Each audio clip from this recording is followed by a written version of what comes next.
Did Kyle Whittingham see his tenure all but end on Saturday night with BYU's win in the rivalry game? Well, we're talking about it on a crossover edition of Locked On Cougars and Locked On Big 12.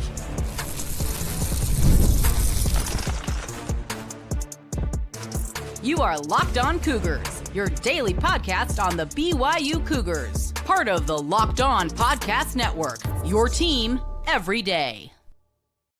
Happy Tuesday, everybody. Welcome into Locked On Big 12. I'm Drake Toll from America's #1 Big 12 podcast, Locked On Big 12. That's Jake Hatch of Locked On Cougars. And you're thinking, man, I've heard a lot of BYU talk here recently. Well, they are undefeated, #1 in the Big 12 as we speak. And it's I continue. It's the Santa Claus thing. You kill Santa Claus, you become Santa Claus. BYU right now holds that moniker in the Big 12 alongside Cincinnati, Texas Tech. I still think Utah is up there. Arizona State, Houston. There are a myriad of teams that will compete for this league as the weeks go on. Jake, we won't even start there, though. We will start with the BYU guy. I mean, you work for KSL, so you kind of cover a little bit of everybody.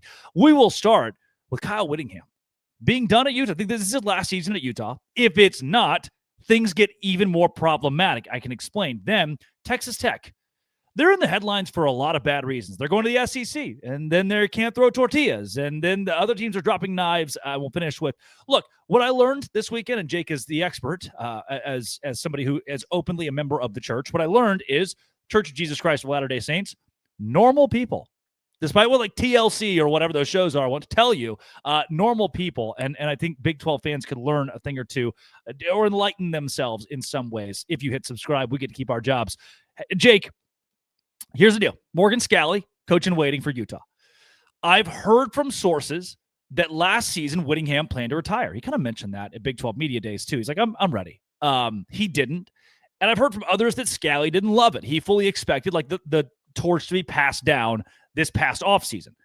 Whittingham wanted one last ride to beat BYU, to win a Big 12 championship, to right the ship. He's now lost 3 straight against the Cougars. And in his illustrious 22 years, if he was 0-18 against BYU, they would hate him, run him out of town. This is the most important thing you can do as a coach at BYU or Utah is beat the other.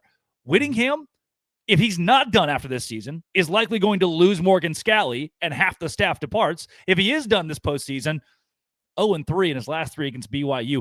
The ripple effect this just set on Utah is one that the Big 12 is going to feel.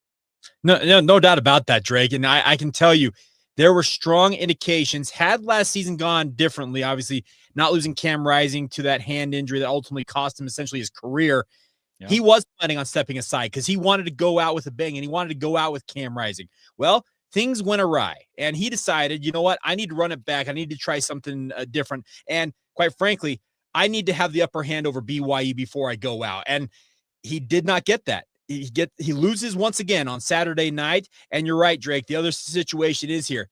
The longer he holds on, the more likely Morgan Scalley is going to have wandering eyes. And you and I have both seen it. There are a number of power forward jobs that have come open that would love to have a guy of his caliber. So if he plans on sticking around, he also can plan on having a decimated staff to have to rebuild on the fly for however long he decides to stick around in Salt Lake City. I think the most important piece of this, and there are Big 12 fans at Cincinnati or Texas Tech or UCF, like, okay, so why should I care? If I'm listening to Locked On Big 12 or Locked On Cougars, they've stumbled upon you. Why should I care?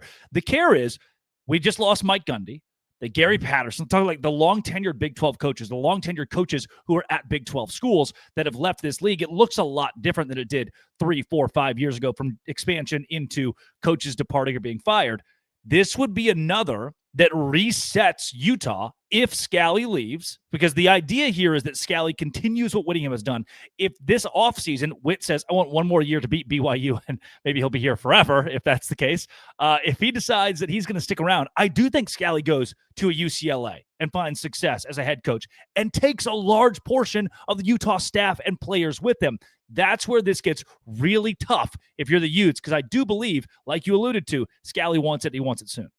That's the thing about this. Morgan Scalley is a Utah man through and through. I can tell you just based on the interactions I've had with him, the people I know that know him, Utah is his school. But Drake, he is sick of waiting around. He's been playing second fiddle for too long now, and he does want to ascend to the top chair. And I don't know what it's going to take to essentially tell Kyle to move aside, but if Mark Harlan can't convince Kyle Whittingham, it's time to move along because he has a a deal that he'll be a university ambassador for the next decade after he ultimately retires at Utah. But there's a whole list of things that Utah could find themselves in trouble with when it comes to a situation that it looks like it could devolve into if Morgan Stanley were to move along, Drake, because the issue is, if he leaves, as you mentioned, he takes probably some coaches with him, he takes players with him, and then suddenly on the fly, you're having to rebuild a staff, rebuild a roster that has already been hurt in terms of defections away from the university due to NIL and the like.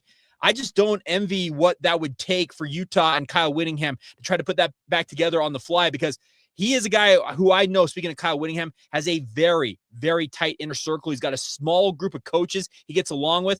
He doesn't have an expansive list of people he could reach out to rebuild that staff very, very quickly. So it just seems like it's time to move along and let Morgan Scalley take over if you want to guarantee continuity. Now, if you don't and you want a complete wholesale change, that also is in the cards. So I've looked at these numbers since 1978 when Utah and BYU are in the same conference, same playing field as far as revenue goes from a TV share standpoint. BYU dominates the rivalry, and you can look into that deep if you want to, or you cannot. I think it's kind of cherry picking one of those stats of like, look at this, BYU's better, but in the same conference now, the last 3 times BYU has gotten the better of Utah. Is it safe to say? I'm going to make this statement. If Kyle Whittingham had beaten BYU this year, specifically, he's certainly done this offseason. He's got out of the way what he needs to do. Had he beaten BYU last year, there's a chance he hangs it up after a bowl season, first year in the Big 12. He beat BYU. Is there a way we get to the end of this year, the end of next year, and say, wow, BYU sent Kyle Whittingham out the door without beating the Cougars 3 times, and that's going to tarnish his reputation? It would tarnish his reputation, absolutely, because he was asked the question. I was sitting in the post-game press conference on Saturday night with Kyle Whittingham, and he was asked the question that, does losing to BYU affect anything with regards to your decision, losing 3 straight? And he said, well, we won 9 straight before that, so we're really up in that ledger. He deflected the entire question with that answer, and he doesn't want to address it. I fully understand that, because he's still got 5 games left in the regular season here, and they're going to go to a bowl game, and they're already almost guaranteed that.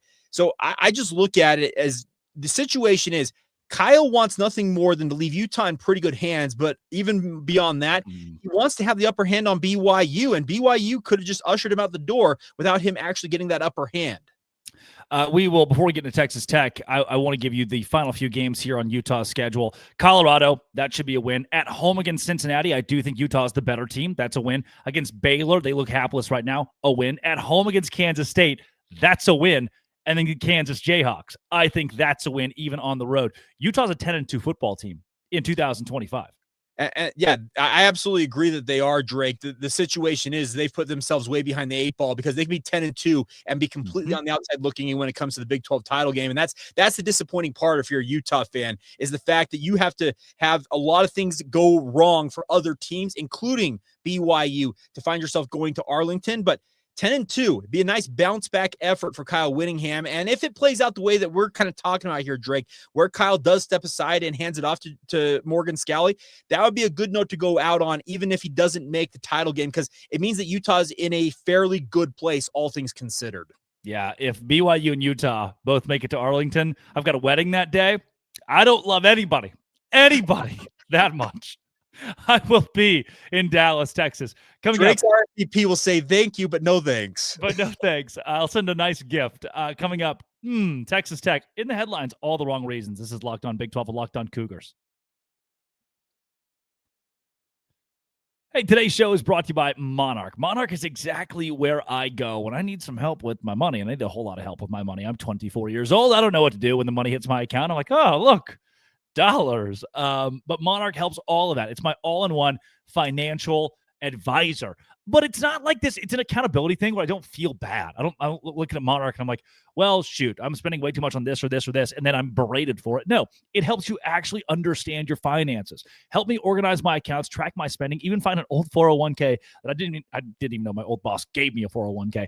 Don't let financial opportunities slip through the cracks. Use code LOCKEDONCollege at monarch.com for half off your first year. Monarch.com, code LOCKEDONCollege for 50% off your first year at Monarch. Today's show is also brought to you by FanDuel. I don't get it. BYU is an underdog to Iowa State. Last week I made lots, and I put $300 on BYU money line. It hit. They were underdogs. That's a lot of money in my pocket. This week, same thing. Plus 122 right now against Iowa State, I believe. And so I'm going to go on there, and I'm going to say, FanDuel, please give me BYU money line. And you can do that at any point in time this week, and it's probably going to behoove you. At least it may behoove me. FanDuel is where I go to play parlays or straight bets or all that jazz, even same-game parlays. What are you waiting for? Visit FanDuel.com or download the FanDuel app today to get started. If your first $5 bet hits, you get $300 in bonus bets. $300 in bonus bets if your first $5 bet hits at FanDuel. Jake Hatch of Locked On Cougars, consummate professional, so has kind of the finger of the pulse of the entire Big 12. And while we could have talked BYU the entire show today, Texas Tech, oh my gosh, in the headlines for all of the wrong reasons. They lose the game to Arizona State. Their starting quarterback is day-to-day and might not be able to play. We don't even know when Baron Morton will be back to play, and Texas Tech certainly needs him. Now, they have a win this week. I don't know if they need him to beat Oklahoma State, but what we do know is they aren't doing too hot, and this is really the one that's going to bury them. Kirby Hocutt, the athletic director, comes out and says, no more tortillas. Jake Hatch, the tradition is done. Texas Tech banning throwing tortillas on the field. Yeah, that's going to be about as effective as BYU's PA announcer saying, don't storm the field after you beat Utah last Saturday. How did that go? Yeah, it's funny. When you tell, 19-year-olds something, Jake, what do they typically do? They're going the opposite way, and that's exactly what's going to happen here. Texas Tech is going to have a full-on fan revolt. There will be more tortillas thrown than there were before, in my opinion. I would, because they're going to, scour the kids, which on the one hand, I've been to multiple college football games. Security's not always well paid and well staffed. But if they are, they're going to scour the students to find tortillas anywhere on their person. I would have them in my boot. I would have sewable tortillas where I could piece them back together when I got in. I would find any way possible for tortillas. Another piece of this, though, I want to defend Texas Tech. Of all of the traditions in college football, I think it's a pretty neat one. It's a funny one. And it's so harmless to anything and everything. It's been a non-issue. I don't understand why the Big 12 is coming down on tortillas. You and me both. And the funny thing is, I know BYU fans out there, if you're old enough, you can harken back to the early 2000s, Drake. BYU under Gary Crowton his first year went 12-2, and they were 12-0 at one point and looking like they may go to the Fiesta Bowl. And it started a little mini tradition of BYU fans throwing tortillas on the field at LaVell Edwards Stadium. And that caused the university to say, hey, no more of this. I'm with you. I don't get what it's such a big deal here with throwing tortillas. It's not like you're throwing, trust me, I'm an international soccer fan, watching U.S. men's national team. Try going to Estadio Azteca down there in Mexico City. They're throwing bags of urine, heated up coins, batteries at the heads of the U.S. men's national team. There are legendary stories of that stuff happening. This is nothing compared to what you experience in other sports. And I don't think there's any fan base in the Big 12 like Kansas going, oh, now we can't throw batteries on the field. No one, this is a non-issue for other fan bases. And if the commissioner is saying, well, if we allow one team to do it, we are going to have to allow the other team, no one else is throwing tortillas. It happens one place. It happens in Lubbock, Texas. Leave it alone.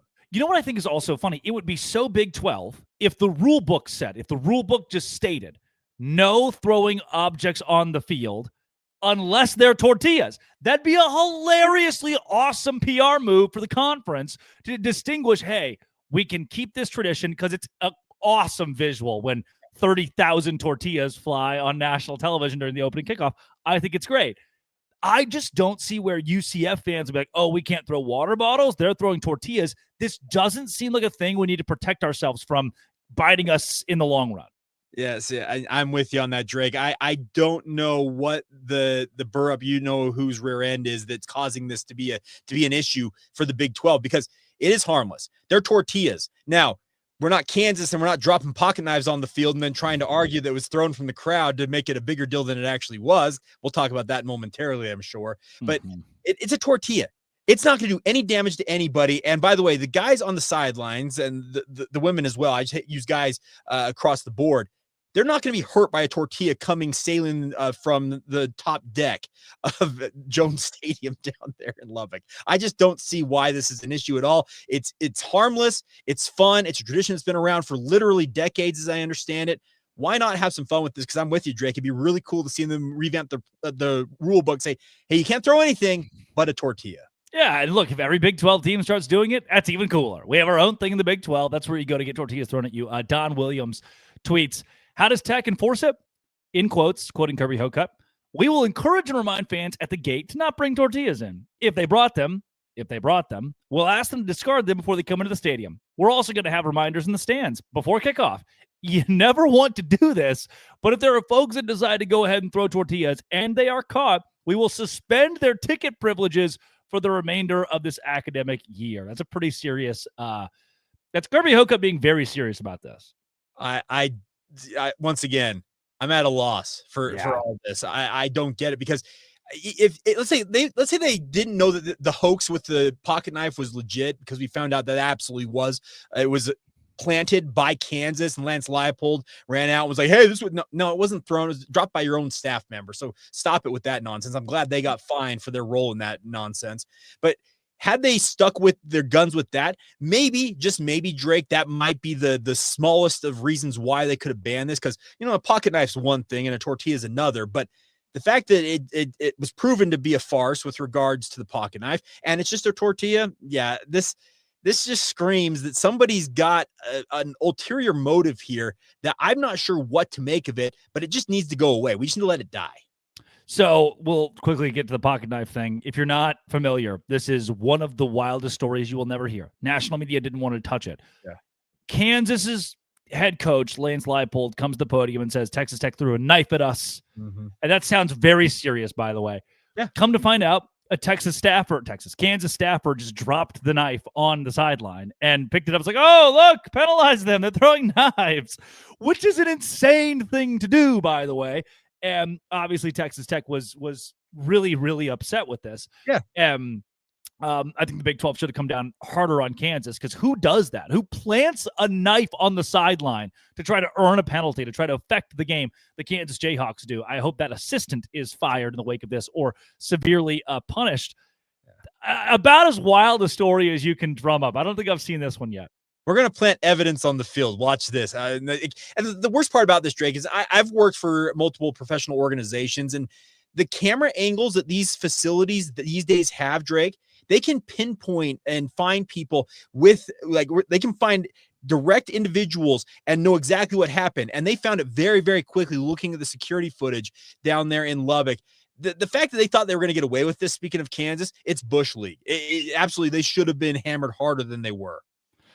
That's today's news in Texas Tech, and they lost. Quickly here, I still think they're a contender. I'm not taking them out of that category, right? Well, that's the thing about this, is they've lost one game. They're not out of the race by any means. We talked about Utah a little bit earlier on. The fact that they've lost to both Tech and BYU, they're essentially 3 games back in this race. Tech's just 1 game back. They are absolutely in this race, and BYU faces a relative murderer's row coming up. Cincinnati's got some really tough games. So yeah, Tech should be thinking, hey, that's our mulligan. We used our mulligan here. Now we got to make another run against a good team. Arizona State is still in that race as well. Utah is, honestly, though they don't have the tiebreaker against 2 of the top teams in the league, Texas Tech and BYU.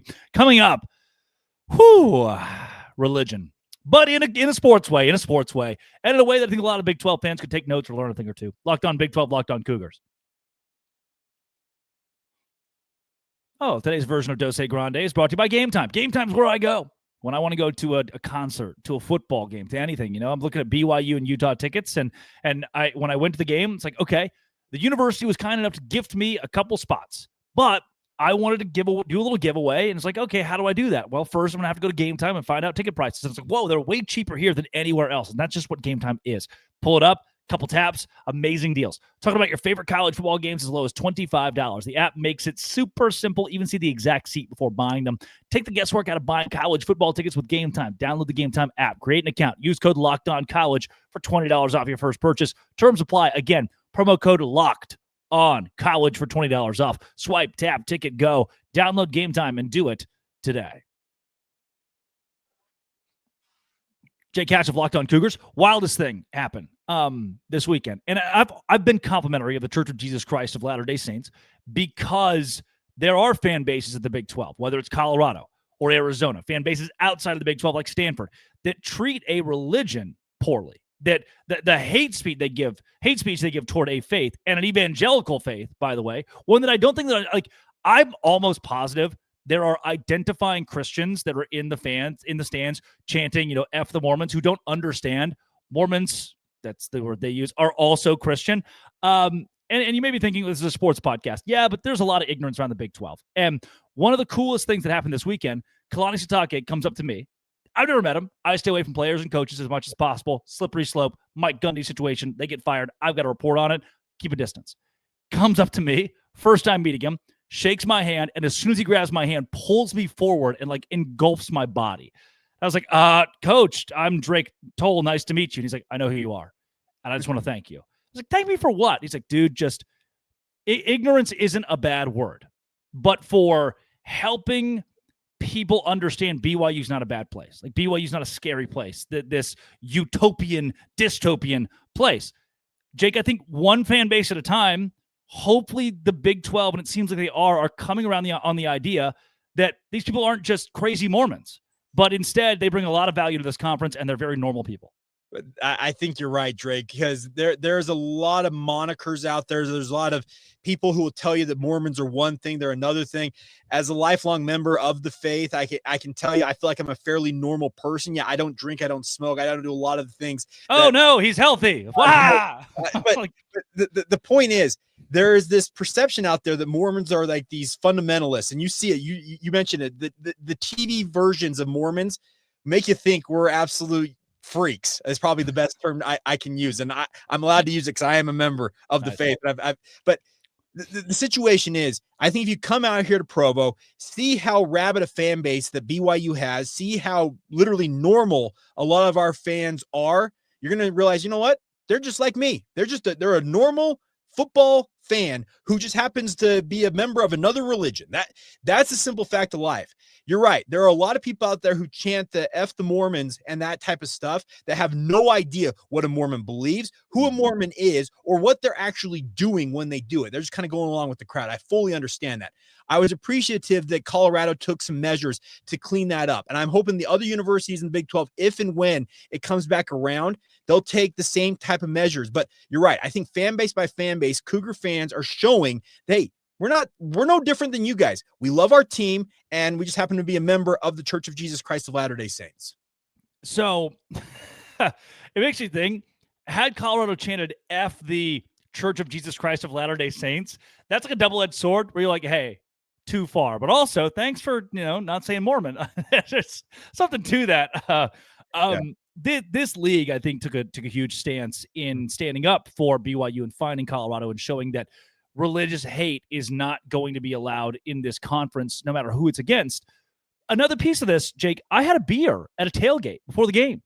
And I know who you were hanging out with, by the way, because they texted me right after that, by the way. And the whole crew that's having beer, they're like, yeah, Tom Holmoe used to come out and not have a beer, but he would hang out with us and just showcase that, look, you can be a BYU fan, not be a member of the church. You can be a BYU fan and be a member of the church. You can be whoever you want at a BYU game, and I had a Coors Light, and my buddies back home were like, "What? There's no way. It's not allowed. You can't." It's like, no, there's a misconception about these people that you walk in and they're like, "Well, you're going to hell," and that's just not what it is. You're right. Here's the thing. One of my dearest friends, in terms of BYU fans that I know and I absolutely love, Drake. He is about as hard drinking, hard living a man you'll ever meet. He loves his BYU Cougars. The dichotomy in a lot of people's minds, if you were to meet this individual and what you think BYU stands for and what it is all about, you'd be like, how in the world do these two get together? Well, he likes to drink, he likes to swear like a sailor, and he likes to live his life the way he lives his life. But he also, at the same time, he absolutely adores and cheers his heart out for the BYU Cougars. And I'm all for it, Drake. We come in all shapes and sizes. I'm telling you, across the spectrum. And the older I get, the more life experience I get. It doesn't matter what religion you are. More and more of us, we happen to have a team and a religion we may be a fan of or be a member of. And guess what?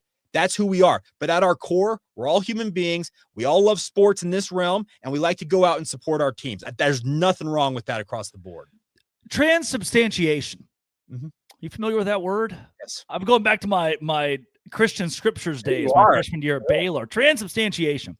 this was a thing in well, I guess if not was, but it's kind of Catholicism was butchered by the early Americans. They hated in the early days of the United States. They hated Catholics because they were like, oh, they're cannibals. And you're like, what? Like, yeah, they think that it's actually Jesus's blood or his flesh. Like, yes. Are you going to take us to school here? Okay, Drake. I served a mission for the Church of Jesus Christ of Latter-day Saints.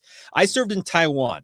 Taiwan does not have a Christian background in any way, shape, or form. It's Buddhism, Taoism, and some Confucianism mixed in there across the board when it comes to people in Taiwan. What people know about Mormons and members of the Church of Jesus Christ of Latter-day Saints in Taiwan, Drake, one of the first questions I asked, one of the first days I was in the country, hey, do you have those horns I've heard about? Because that's one of the transubstantiations that has existed for members of the Church of Jesus Christ of Latter-day Saints for literally decades, is that Mormons grow horns, Drake. Legendary. Let's see. If you're watching on YouTube, you see any horns on my head? Legendary. Is that why I have two little nubs coming in up here? Is that what's happening? Yeah, that's it, Greg. That's why you got the nubs growing in. They're careful. You got to be over. You got to cut them down every so often so they don't protrude. You know. See that's the whole transubstantiation thing is the reason that Catholics were banned from buildings for decades, even in this country. So you can look at people groups like, oh, they're weird. They're different, no doubt, than you because they have different beliefs for sure, but. In the same way that BYU fans or students don't drink or don't smoke, in the same way students cannot, which at any university, there are lists of rules and laws. And the second you graduate from that university, if you're a BYU kid and you have a beer, you still have the degree from BYU. It doesn't go anywhere. It's not like an honor code in life that you have to abide by or you're arrested. Another piece of this is I go to A&M. That's a cult, man. Yeah. They're gig 'em, things they do. That's incredibly embarrassing. You know what I find embarrassing, and every fan base does it? The damn wave. When they do the wave across the stadium, it takes the energy out of the stadium. The players hate it. You're just sitting there waiting, oh, when's the wave going to come? It is weirder than anything BYU does, and not to mention, I thought it was great. Hey, Drake, here's the thing: BYU's done the wave in eras past. Now, I will say this. In the last 3 years since they joined the Big 12, I have not seen the wave that I recall at LaVell Edwards Stadium. I'm very grateful for that. That's my personal opinion. Yeah. I love that now there are fire dancers on the field and Cosmo on top of the scoreboard, and it's one of the best game day experiences legitimately in the country. The only qualm I have, hold on, this is my notes. I immediately put it, I thought it was so that they do the whole fire dance thing. Utah scores immediately, which wasn't planned. Didn't have that in the cards. And then BYU, this is it. This is the only qualm that I have. Did the kicks cam? We go from to show us your shoes. Whoever has the best shoes wins a gift card. You're like, why didn't we do this in the first quarter? Why didn't we do this really early in the game? We went from the coolest thing. Yeah, there it is. Corporate sponsors, man. And they want. I'm with you. Here's the thing. When you're going to do what they do, they call it turbulence. The thing they do between the third and fourth quarters. You're right. To flip from that to, hey, insert company here. We're going to spend some money. And you're going to do this contest for us. Do those earlier on in the game. Now, BYU's game day staff, David DeCalana and the rest of the crew down there, they put on an incredible show in addition to the football game. You're there for the football game, but they keep you absolutely engaged from kickoff to when the clock hits 0 in the fourth quarter with all the different things they do. But to your point, Drake, there are times when you can, do some different things. It feels like. Yeah, that was my only grab. I put it in my notes. Kicks cam ? What are we doing? Well, they also have the Simba cam that they do from time to time. There's Did you see the Bear Bachmeier Simba?